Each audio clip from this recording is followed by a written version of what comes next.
이번 한 주 동안에는 소망에 대해서 우리가 살펴보고 있습니다. 가만히 소망에 대해서 질문해보고 묵상해보면 오늘까지 살면서 우리가 바라던 것이 없었던 적은 한 번도 없었습니다. 그러니까 소망이 없었던 적은 없었습니다. 다만 계속해서 원하는 것이 바뀌었을 뿐입니다. 우리가 어렸을 때에는 아주 단순하지만 과자 먹게 되는 거, 오늘 맛있는 우리가 좋아하는 음식을 먹게 되는 거, 이런 게 비교적 짧은 소망이었다가 이번 생일 때는 받고 싶은 거, 크리스마스 때는 뭐가 받고 싶은 거, 그러다가 학교 들어가서 공부를 좀 잘하고 싶거나 혹은 친구들보다 더 운동을 잘하고 싶거나 더 예뻐 보이는 거, 원함은 바뀌지 않습니다. 그러니까 원함 자체는 있는데 원함의 대상들이 좀 바뀌었던 것을 우리가 알게 되죠. 시간이 지나면서 오랜 소원은 이루어지지 않는 소원이라는 의미도 있어요. 그런 의미로 보면 오랜 고난이라고 사실 이걸 이해해 보면 훨씬 마음에 닿습니다. 그러니까 우리에게 소망은 계속 있었어요. 그래서 바뀌었던 것은 사실이지만 그중에는 오랜 소망도 있지 않습니까? 그래서 지나놓고 보니까 오랜 소망이라는 말이 오랫동안 이루어지지 않는 소망도 되더라고요. 그런 의미로 오랜 고난이라고 이해해 보면 오랫동안 해결되지 않는 고난도 있지 않겠어요? 이렇게 이해하면 오랜 소망, 오랜 고난, 이것이 같은 영적인 맥락에서 오랜 기간 넘어서게 해주는 소망도 있겠구나. 오랜 고난이 있고 오랜 아픔이 있고 오랜 기도가 있고 오랜 소원도 있다면 이 오랜이라는 시간을 넘어서게 하는 소망도 있겠구나. 오늘 우리가 어떻게 그 소망을 붙잡고 실제적으로 이것을 돌파할 수 있는지, 오늘 주님께서 주시는 소망에 대한 메시지와 이것을 가능하게 하는 기도에 대해서 우리가 좀 같이 살펴보고 싶습니다. 소망을 품은 즐거움이 있습니다. 천국의 소망이에요. 우리가 여러 가지를 소망할 수 있지만 우리가 지금 이 땅을 살아가면서 지금 이 땅의 고난과 우리의 형편과 상황들 가운데에서 넘어서게 할 때 제일 중심은 무엇이냐면 우리가 겪게 되는 어려움과 아픔들을 중심으로 보는 것이 아니라 하나님께서 어떤 약속들을 하셨는지를 보는 천국에 대한 약속이 너무 중요해요. 오늘 본문 12절 말씀이 이렇게 이야기합니다. 소망을 품고 즐거워하며 환난을 당할 때 참으며 기도를 꾸준히 하십시오. 소망을 품고 즐거워한다. 여러분 어떻게 들리십니까?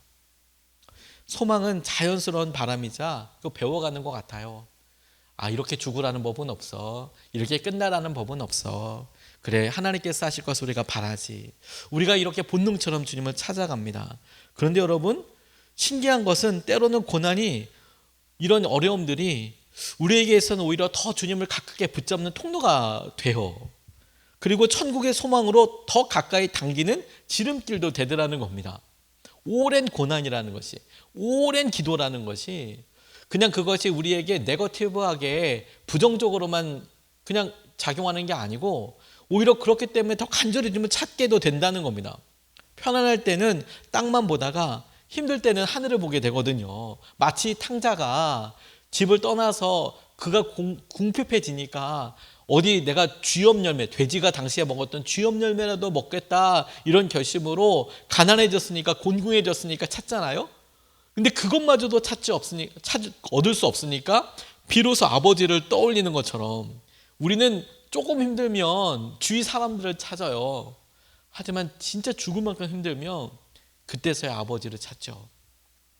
오랜 소망, 오랜 고난, 오랜 기도, 그 말은 마침내 우리가 하나님을 찾을 때까지 걸리는 시간을 의미하는 것이다. 저는 이렇다고 싶습니다.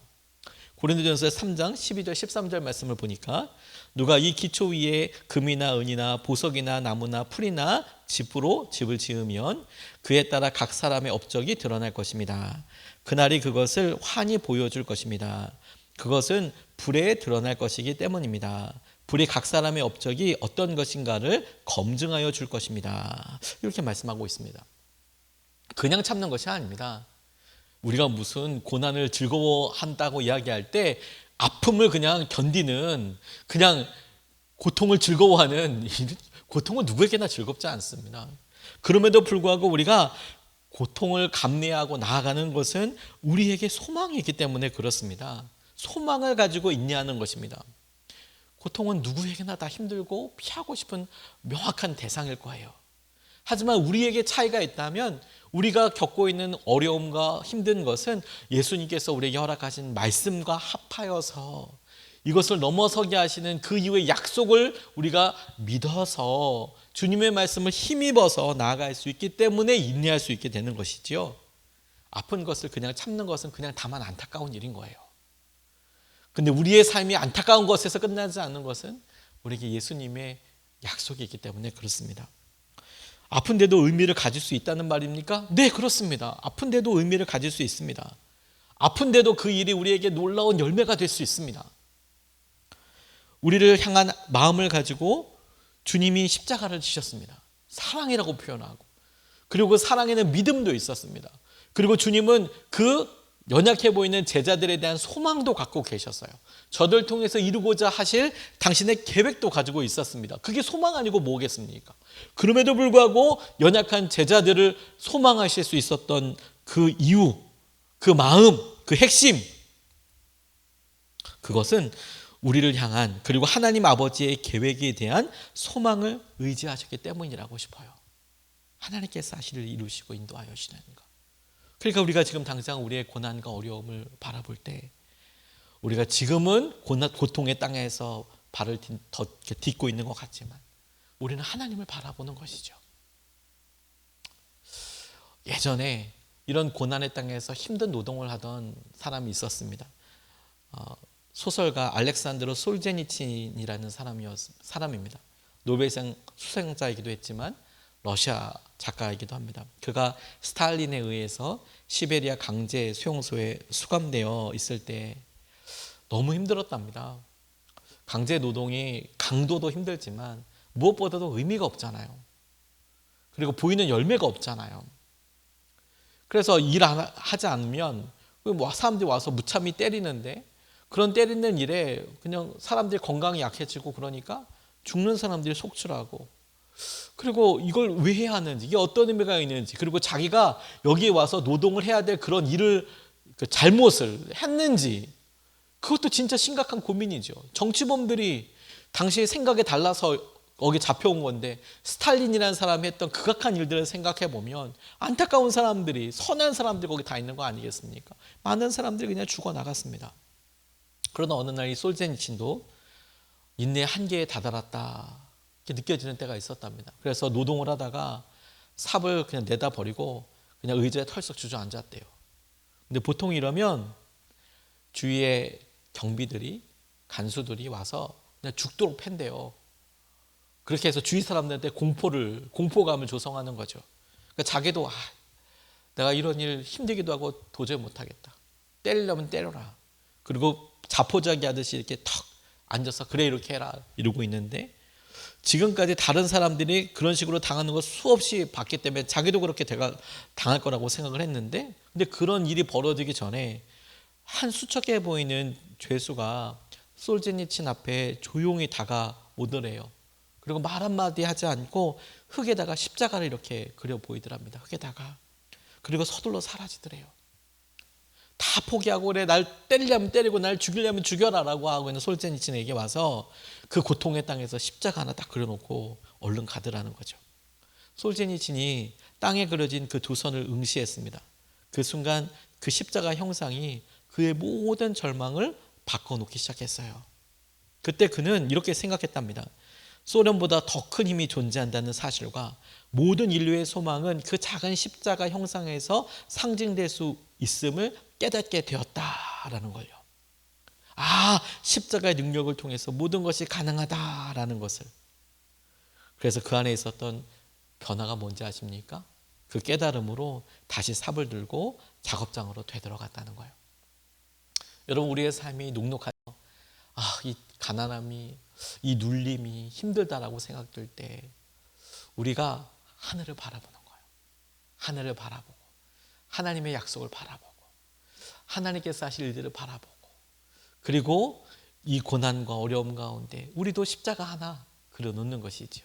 그래서 즐거움이 될 수 있는 것입니다. 그래서 환난을 보면서 하나님께서 하실 것을 우리가 떠올릴 수 있는 것이지요.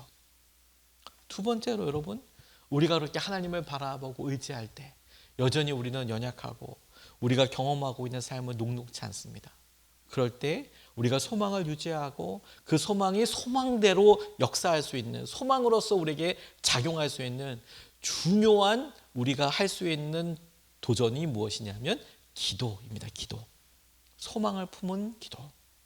12절 말씀을 다시 보면 그 하반절에 이렇게 나와 있어요. 12절 말씀을 전체 보면 소망을 품고 즐거워하며 환난을 당할 때에 참으며 기도를 꾸준히 하십시오. 소망을 품고 쭉 이런 환난을 참는 뿐만 아니라 기도를 꾸준히 하라. 여러분, 소망을 점검할 때 사랑을 점검해 보라고 말씀드렸잖아요. 어느 날 내게 더 이상 소망할, 더 이상 주님을 갈망할 힘이 없다고 느껴지면 또 하나 체크할 게 있어요. 내 기도가 꾸준한가? 꾸준한 기도, 꾸준한 기도. 운동을 하루 한다고 해서 바로 건강해지진 않죠. 하지만 꾸준한 운동은 반드시 건강해지죠. 기도를 한 번 해서 확 바뀌지 않을 수는 있지만 꾸준한 기도는 반드시 우리의 믿음과 우리의 소망을 명확하게 드러나게 될 것입니다. 오늘 본문 말씀에 기도를 꾸준히 하십시오. 꾸준히라는 이것을 그리스어 원어로 찾아보면 프로스 카르테르텐스라고 합니다. 프로스 카르테룬테스. 이것은 프로스, 가까이라는 말과 카르테레오라는 강하게 붙잡다라는 거예요. 그러니까 다시 말해서 꾸준히 기도를 꾸준히 하십시오라고 하면 기도를 강하게 붙잡으십시오. 기도에 강하게 매달리십시오. 이런 의미예요. 그리고 그 바로 앞에 참으며라고 번역된 휘포메논테스라는 것을 보면 단순히 견디다, 참으며, 그러니까 견디다가 아니라 휘포라는 것은 아래에 라는 뜻이고 메노가 머물다라는 것이거든요. 그러니까 무거운 짐 아래에 그냥 짓눌려 있는 게 아니라 의도적으로 그 자리에 머물면서 짐을 지고 가는 것을 말합니다. 그러니까 참으며 꾸준히 기도하십시오라는 것은 같은 맥락인 거예요. 내가 여전히 힘들고 어렵지만 내가 하늘을 바라보고 있지만 바른 땅에 서서 내가 기도하는 거예요. 내게 힘든 일이 있지만 그 일이 사라질 것 같지 않지만 내가 기도를 강하게 붙잡는 겁니다. 이것은 다만 내가 참아야 하기 때문에 수동적인 인내가 아니고 능동적인 인내를 말합니다. 분명한 약속이 있기 때문에 하나님께서 분명하게 존재하시고 이끌어 가실 것을 믿기 때문에 인내가 그냥 참으며가 아니라 주님을 믿기 때문에 참는 것이죠. 그런 의미에서 능동적인 인내라고 말하는 것입니다.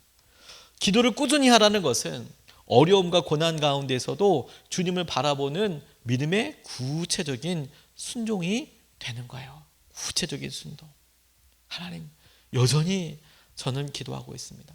여전히 주님께서 이끌어 가실 은혜와 주의 마음을 붙듭니다. 여전히 주님께서 하실 것을 우리가 누리고 알아갑니다.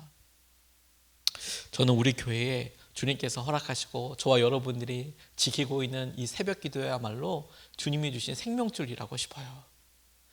하나님께서 우리에게 고난의 시기, 아니 인생에 있어 참 중요한 시기들을 함께 통과하게 하신다라고 싶어요.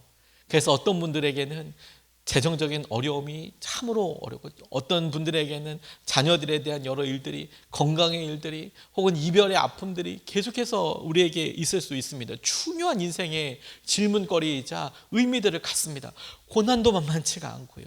그런데 주님께서 우리에게 기도하게 하시는 것을 가만히 보면 꾸준히 기도하라 라고 이야기했을 때 우리가 매번마다 40일 특세를 위해서 기도하고 주님을 의지하게 될 때 그 기도를 통해서 이루어진 것을 보니까 하나님께서 기도했을 때 바로 응답해 주신 기도도 있지만 근데 더 놀라운 것은 여러분, 우리가 이렇게 특세를 하고 주의 말씀을 붙잡고 꾸준히 주님을 의지해서 우리는 적어도 주님이 새벽기도 나올 수 있는 건강함도 주셨고 간절함도 주셨고 그리고 이것을 나오기 때문에 저녁 시간을 절제하게도 되고 하나님께서 하신 은혜를 보게 되고 다른 사람들은 어떻게 생각할지 몰라도 우리 스스로는 그래 내가 이 믿음 생활하는데 이 새벽 예배 오고 안 오고를 통해서 우리의 영적인 상태를 바로 진단할 수 있는 아주 건강하고 중요한 영적인 기준을 하나 더 갖고 있는 거잖아요. 잘하는 것입니다. 그렇다면 여러분 한 번만, 여기서 한 걸음만 더 도전하고 싶습니다. 온라인으로 함께 예배하시는 분들에게도 똑같이 도전하고 싶습니다. 오늘 우리가 겪고 있는 고난과 어려움이 아무리 힘들고 어렵다고 할지라도 우리의 발이 땅에 있고 여전히 우리가 힘든 삶을 살고 있더라도 우리는 하늘을 향해서 시선을 돌리고 하나님의 약속을 바라볼 수 있습니다. 그런데 우리가 힘들고 여전히 어렵다면 그럼에도 불구하고 우리는 꾸준히 기도에 매여 있을 수 있어요. 그리고 그때가 되면 하나님께서 우리에게 주신 소망과 약속이 실제가 되고 능력이 되게 하시는 때가 반드시 오게 될 것입니다. 기도는 주님이 어디에 계신지를 알게 하는 가장 기본적인 거거든요. 또 우리가 아는 가장 기본적인 것입니다. 또한 하나님이 함께 하신다는 것을 알려주는 통로입니다. 기도하니까 주님이 이렇게 이끄시고 인도하여 주시더라. 기도야말로 발은 땅 위에 두되 시선은 하늘을 향하게 하는 힘이기도 합니다. 환난이라는 무거운 짐 아래 머물면서도 기도로 하나님께 강하게 붙어 있을 때 우리는 땅의 현실을 외면하지 않으면서도 천국의 소망을 놓치지 않게 될 거예요. 오늘 여러분, 우리가 소망을 불일 듯 일으키기 원하며 하나님께서 주실 것을 오늘도 볼 때 기도는 소망의 다른 말일 수 있어 보여요. 적어도 우리가 소망하는 것을 포기하지 않고 주님 앞에 여전히 의지한다는 거예요. 끝내지 않는 기도, 포기하지 않는 기도는 끝까지 응답받을 기도입니다. 오늘 여러분, 우리가 이 시대를 살아가며 주님께서 허락하신 소망을 붙들면서 우리가 이 말씀을 붙잡고 주님께서 주시는 약속의 그날까지 승리하는 저와 여러분 되시기를 주님의 이름으로 축복합니다.